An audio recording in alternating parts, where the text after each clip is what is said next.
अस्सलाम वालेकुम, मैं हूं रिजवान अशरफ। एक तरफ तो डोनाल्ड ट्रंप का दौरा अरब ममालिक है, जहाँ पर डोनाल्ड ट्रंप की जानब से सऊदी अरब का दौरा किया गया है, कतर का दौरा किया गया है, फिर उसके बाद यूएई का दौरा। ये तीन अहम तरीन ममालिक का दौरा, यहाँ का मकसद क्या है, यहाँ इसके पीछे एजेंडा क्या है, ये डोनाल्ड ट्रंप की जानब से यहाँ का दौरा क्यों किया जा रहा है, ख़ास तौर पर इस कॉन्टेक्स्ट के अंदर कि अभी पाकिस्तान इंडिया के दरमियान जंग हुई। उस जंग के अंदर अमेरिका और सऊदी अरब ने बड़ा अहम तरीन किरदार अदा किया। ना सिर्फ सऊदी अरब और अमेरिका ने बल्कि यूएई ने, क़तर ने, कुवैत ने बड़ा अहम तरीन किरदार अदा किया। तो अरब ममालिक का किरदार बहुत अहम है और यहाँ पर मुख्तलिफ समिट हो रहे हैं, मुख्तलिफ एग्रीमेंट्स हो रहे हैं, मुख्तलिफ प्रेस टॉक्स होती हैं, प्रेस कॉन्फ्रेंस होती हैं। तो उसमें पाकिस्तान इंडिया का जिक्र ज़रूर किया जा रहा है कि पाकिस्तान और इंडिया ने वहाँ पर क्या किया। पाकिस्तान और इंडिया के दरमियान क्लैश वो वहाँ पर डिस्कस होता है, वो वहाँ पर उसको एजेंडे के अंदर शामिल किया गया है।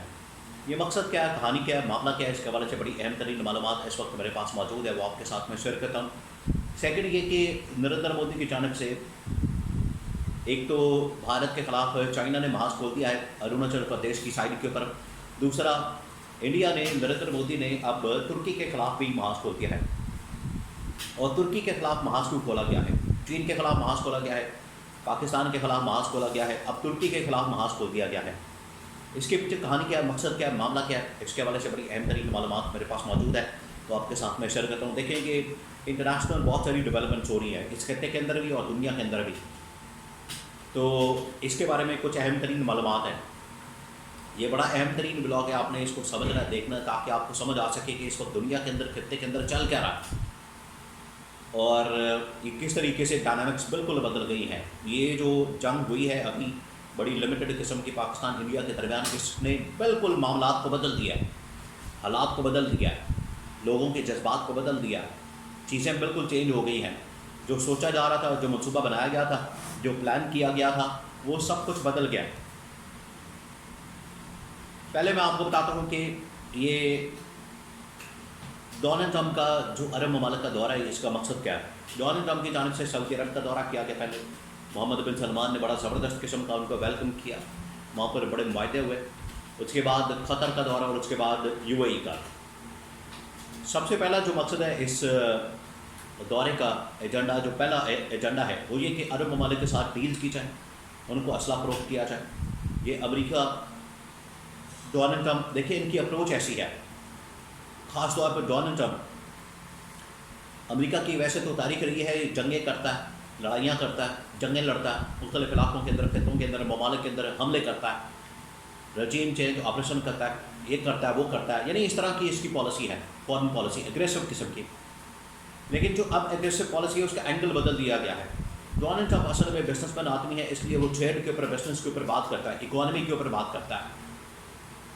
तो इकॉनमी अब उसको बेहतर करने के लिए, पैसा, डॉलर्स कमाने के लिए डोनाल्ड ट्रंप की जानब से असला, वेपन्स, टैंक, तैयारे, ड्रोन्स, नई टेक्नोलॉजी, ये इसको बेचने का फ़ैसला किया गया है और इसको अब अरब ममालिक के अंदर बेचा जा रहा है। तो सबसे पहले तो डोनाल्ड ट्रंप पहुँचा है वहाँ पर अपना असला वगैरह बेचने के लिए और सऊदी अरब की जानब से $100 अरब की, एक तो ये असला के हवाले से, वेपन्स के हवाले से और असले के साजो सामान के हवाले से डील की गई है डोनाल्ड ट्रंप के साथ। सेकंड, सऊदी अरब ने अमेरिका के अंदर 50 से $100 अरब की इन्वेस्टमेंट, $100 अरब की इन्वेस्टमेंट का भी फ़ैसला किया।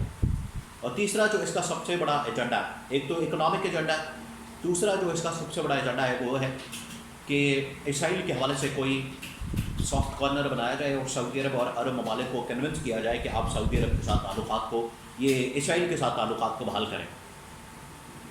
लास्ट टेन्योर के अंदर भी, जब पहला इनका टेन्योर था डोनाल्ड ट्रंप का, उस टेन्योर के अंदर भी इसने सऊदी अरब को बड़ी कोशिश की मनाने की कि इसराइल को तस्लीम किया जाए।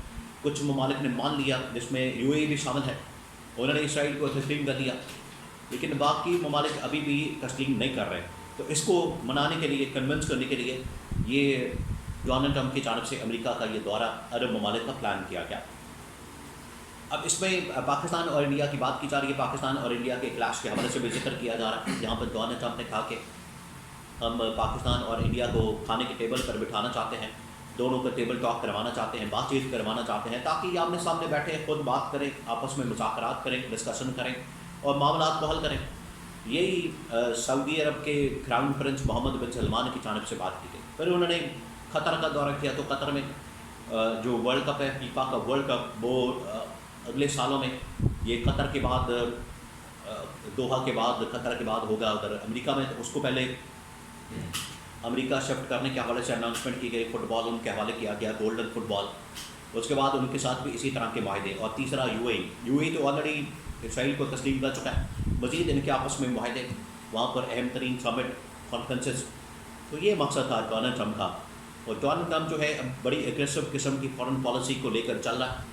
اور ساری جو فارن پالیسی ہے اس کا جو سینٹر ہے یا ساری فارن پالیسی کا جو فوکس ہے وہ سارا کا سارا ہے انویسٹمنٹ کے اوپر, اکنامک ٹریڈ اس کے اوپر. اسی وجہ سے چین کے ساتھ باقی ممالک کے ساتھ یہ ابھی ٹیرف کے حوالے سے, ٹریڈ کے حوالے سے بڑی ایگریسو قسم کی پالیسی اپنائی گئی اور دنیا کے اندر اس کا بڑا چرچا ہوا.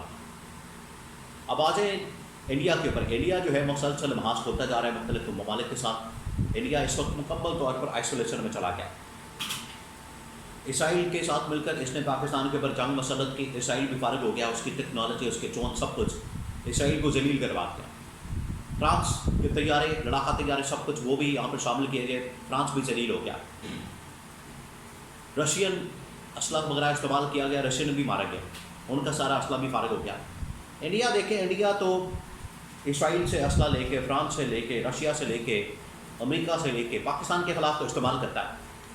لیکن اگر پاکستان کسی کی ٹیکنالوجی کو استعمال کرے, چین کی یا ترکی کے جو ڈرون وغیرہ اور نیوی واٹس ایپ وغیرہ اس کو انڈکٹ کیا گیا ہے پاکستان کی ڈیفنس کے اندر, اس کے اوپر انڈیا کو بڑا غصہ ہے, انڈیا بڑا ناراض ہے کہ اس جنگ میں ترکی نے پاکستان کی حمایت کیوں کی. تو ترکی کھل کر پاکستان کی حمایت میں سامنے آ گیا. ترکی نے کہا کہ بالکل ہم پاکستان کے ساتھ کھڑے ہیں, انڈیا کے ساتھ بالکل نہیں کھڑے. انڈیا نے پورا محاذ کھول دیا میڈیا کے ذریعے سے یہ اس کے خلاف, ترکی کے خلاف. انہوں نے تو ایران کے وزیر خارجہ کو نہیں چھوڑا. ایران کے وزیر خارجہ کو پتہ نہیں کیا کیا کہہ رہے تھے, اس کو تو گالیاں تک دے رہے تھے, سور کا بچہ کہہ رہے تھے, اور پتہ نہیں کیا کیا ان کو گالیاں دے رہے تھے. اس طرح کی گالیاں دی جا رہی تھی. ایران کو بھی گالیاں دی گئی اور اب ترکی کے پیچھے پڑ گئے ہیں. انڈیا اس وقت مکمل طور پر آئسولیشن میں چلا گیا. کوئی ملک ان کو اب اسلحہ دینے کے لیے تیار نہیں, ان کے ساتھ ٹریڈ کرنے کو, بات کرنے کو تیار نہیں. اسلحے کی جو ٹریڈ ہوتی ہے وہ بہت بڑا ایک آپ کہہ لیں کہ ممالک کے درمیان ایک بہت بڑا والیوم ٹریڈ کا یہ اسلحے کی خریداری اور سیلنگ پرچیزنگ کے اوپر ہوتا ہے, سیل پرچیز کے اوپر. انڈیا کو تو فرق کر دیا. اس نے فرانس کے طیارے جب مارے گئے, فرانس کی ساری ان کی اکانومی بیٹھ گئی, ان کی یہ ٹیکنالوجی بیٹھ گئی, ان کی کمپنی بیٹھ گئی. تو فرانس کو بڑا غصہ ہے. رشین ان کی مارکیٹ بیٹھ گئی.